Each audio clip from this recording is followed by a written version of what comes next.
Salut les fanatiques, on revient pour un 4e épisode de Tu m'as de quoi ce soir. Et cette semaine on a décidé de vous parler des séries historiques. Direction les terres froides de la Scandinavie à la rencontre des Vikings. Cette série mêle habilement fiction, mythe nordique et réalité historique. L'action se déroule à la fin du 8e siècle, sous le règne de Ragnar Lodbrok, incarné par le badass Travis Fimmel. La série raconte l'histoire de ce jeune guerrier viking avide d'aventures et de nouvelles conquêtes. Lassé des pillages sur les terres de l'Est, il se met en tête d'explorer l'Ouest par la mer. Il construit alors une nouvelle génération de vaisseaux plus légers, plus rapides et part à la conquête de l'Angleterre. Âme sensible, s'abstenir. Viking est une série violente, on apprend de nombreux détails sur la vie et la culture des Vikings et la plupart sont sanglants. Surtout que Vikings est une série très réaliste, des navires aux maisons en passant par les paysages incroyables, tout transpire le réalisme. Et cela va de même pour les combats qui sont très bien chorégraphiés. Petit bonus pour les costumes dans lesquels les acteurs sont à des années-lumière du gars en cosplay médiéval. Mais ce qui fait le cœur de la série, ce sont les relations de pouvoir et de force entre les personnages. Des personnages fascinants, de la femme guerrière au barbare avide de baston, en passant par l'homme voué à son dieu. Bref, pas le temps de niaiser. Après les Vikings, on fait un petit tour par Hitler dans The Man in the High Castle. La série d'Amazon a déjà 2 saisons à son actif et la 3e arrive pour l'automne. Et si les nazis avaient gagné la guerre? C'est justement la question à laquelle la série répond et on peut vous dire que c'est pas joli à voir. The Man in the High Castle est une adaptation du roman de Philip K. Dick, le maître du Haut Château. Dans cette version de l'histoire, en 1947, l'Allemagne nazie et l'Empire du Japon remportent la Seconde Guerre mondiale. Après avoir fait usage de la bombe A, ils se partagent l'occupation des États-Unis. En 1962, alors que le Führer Adolf Hitler est malade, rien ne va plus entre les deux nations au pouvoir et les tensions politiques font leur apparition. Dans cette ambiance de guerre froide, un groupe de résistants tente de sécuriser les images de films secrets créés par le fameux maître du Haut Château. Nous ne savons pas tout de suite pourquoi, mais ces films ont une importance capitale. Si capitale que les polices japonaises et allemandes sont sur leurs traces. Grâce à sa réalisation et ses personnages glaciaux, la série nous fait vivre un cauchemar en images dans une atmosphère fortement anxiogène. Il ne faut pas plus de quelques secondes pour être emporté par l'intrigue, qui exerce sur nous une fascination assez morbide. Néanmoins, le scénario énigmatique réussit à nous tenir tout au long de la série avec une envie de comprendre ce qui s'y passe.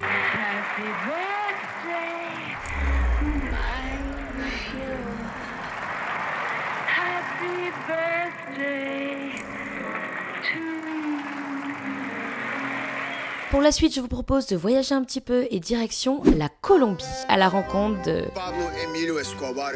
le criminel le plus riche de l'histoire. À sa mort, sa fortune était chiffrée à 30 milliards de dollars. Je vous parle bien évidemment de la superbe série de Netflix, Narcos. C'est le récit du combat de 2 agents de la DEA face à l'expansion du business d'Escobar.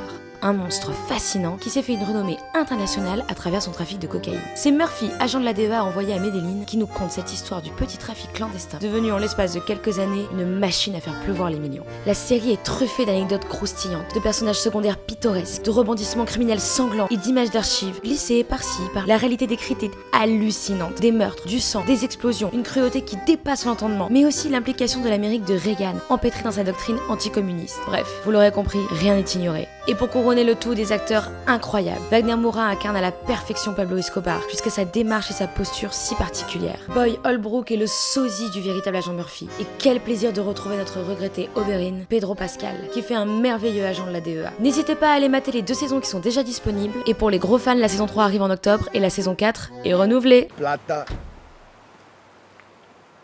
au plomo.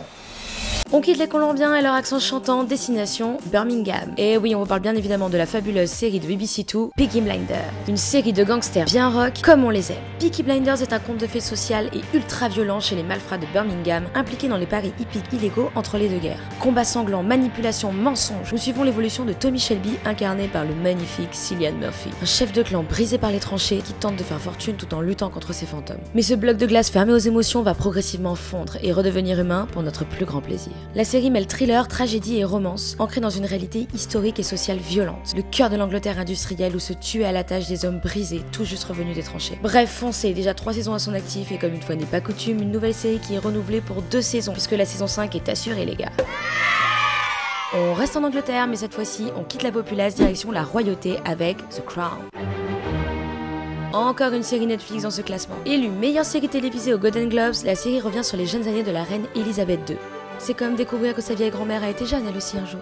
Elisabeth II est la fille du roi George VI. Elle épouse Philippe, un militaire de la Navy, un noble. Alors que l'Angleterre se remet tout juste de la guerre 39-45 et vient de réélire Winston Churchill, Elisabeth, loin de tous ses tracas, profite de la vie. Et quelle vie! Mais son père est souffrant et la voilà obligée de prendre sa place. En voyant Elisabeth II saluer la foule du haut de ses 90 ans, un gros chapeau rose vissé sur ses cheveux blancs assorti à son tailleur, bien évidemment, on a du mal à s'imaginer la jeune femme épanouie et courageuse que la série nous montre. Tous les faits historiques sont explorés, des manigances de la cour, aux influences de la famille, en passant par la complexe relation qu'entretient la couronne d'Angleterre avec le Premier ministre. Le tout s'avère avec un casting habité, dont notamment Matt Smith, notre fidèle Dr. Who. Débordant de charisme, il crève l'écran dans la peau du mari princier.